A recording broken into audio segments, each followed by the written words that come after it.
Um cidadão que faz um empréstimo em uma instituição bancária e dá como garantia o seu imóvel, e se houver atraso, o banco fica com este bem. A respeito disso, nós vamos conversar com um advogado especialista em direito tributário, empresarial e societário, Antônio Carlos Murad.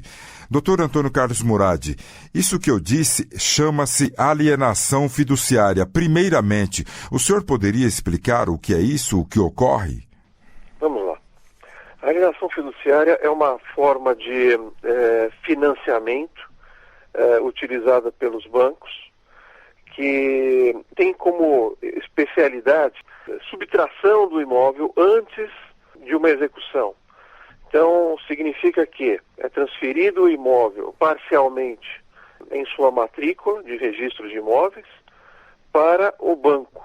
Por qualquer razão, a empresa venha deixar de pagar sua dívida, o imóvel é automaticamente passado de forma definitiva para o banco e vendido sistematicamente. É assim que acontece com o sistema de alienação fiduciária. Isso é legal? É legal, é uma legislação, advém infelizmente, da ditadura militar, o decreto 911 de 1969, promulgada pelo Ato Institucional número 5, o AI-5, né, por um triunvirato de militares, de generais, e até hoje está aí. Foi absorvida pela Constituição, foi modificada pelo governo Fernando Henrique Cardoso e depois pelo governo Lula.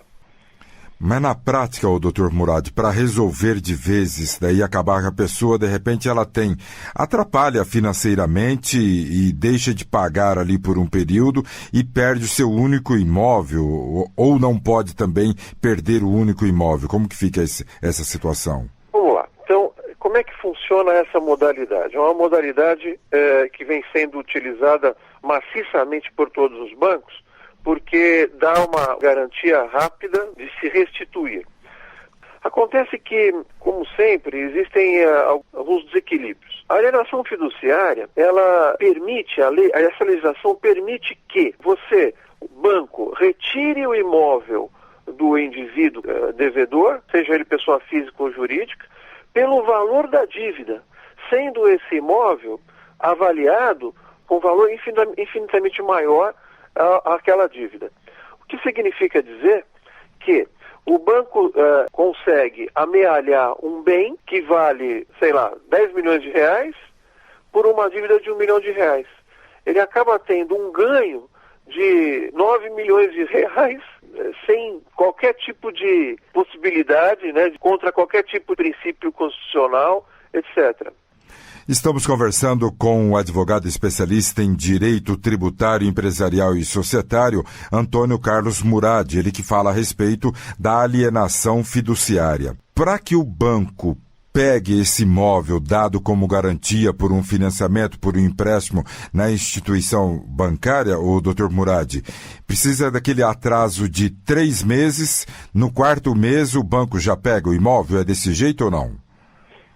Não, a inadimplência, ela não tem a necessidade de ter 3 meses, não. Isso é interessante, mas a inadimplência, ela pode, 30 dias seria o suficiente para retirar o imóvel, para passar o imóvel para o nome do banco, viu, Arthur? É uma coisa muito agressiva. Isso afronta inúmeros princípios constitucionais, né? O enriquecimento sem causa é um deles. Então, se você tem uma dívida de R$1.000 e te tiram um imóvel que vale R$10.000, aí existe um enriquecimento sem causa. E ele é muito rápido, né? Então, essa situação é muito rápida. É retirado do nome da pessoa, passa para o nome do banco, e o banco tem obrigatoriamente, por força de lei, que vender. Não interessa para quem, quando, em qual momento. Ele simplesmente vende. E geralmente são arrematantes ou compradores profissionais. São pessoas ligadas ao banco que fazem essa aquisição. Mas línguas dizem que muitos diretores de banco ficaram ricos com isso. se aposentaram com essa situação, porque o banco faz a venda, porque ele faz a venda sem um leilão oficial, é totalmente extrajudicial, e os próprios diretores, através de terceiros, adquirem os imóveis. Entende? O Dr. Murad, já com a democracia consolidada no país, não era tempo já de ter mudado um ato como esse, o AI-5 de 1969? O que precisa ser feito para alterar essa situação? Pois é, acontece assim, de lá para cá, de 1969 para cá, a grande desculpa foi que a Constituição recepciona essa legislação, essa lei, esse decreto, melhor dizendo, e a partir daí a legislação começa a ser modificada, modernizada pelos governos seguintes e consagrada através do Congresso Nacional. Isso é uma falácia, eu não acredito muito nisso, porque ela bate de frente com muitos princípios da Constituição. O princípio, por exemplo, do direito à propriedade, totalmente corrompido, né? São muitos princípios aí que são aviltados, tá? O enriquecimento sem causa, como eu te falei, que é um princípio absurdamente também aviltado. O que eu sinto é que, como a dignidade humana, nesse caso, que também é um princípio, também é aviltado, como a dignidade humana vem sendo agredida, o judiciário deveria ter um alerta, deveria acender um sinal de alerta e verificar, poxa vida, estou vendo muitas ações com a mesma situação. E isso existe realmente. Pelo menos 30% da população brasileira não está conseguindo pagar suas dívidas por causa da situação que todos nós passamos hoje em dia. E os bancos vêm fazendo esse trabalho sistematicamente. Subtrair esse imóvel e colocá-lo à venda para resolver o seu problema de dívida. Mas não precisa de uma alteração lá no Congresso Nacional? Precisaria. Né? Existem muitas leis que deveriam hoje ser modernizadas ou modificadas ou extinguidas, né? Sem dúvida nenhuma. Eu acredito nisso.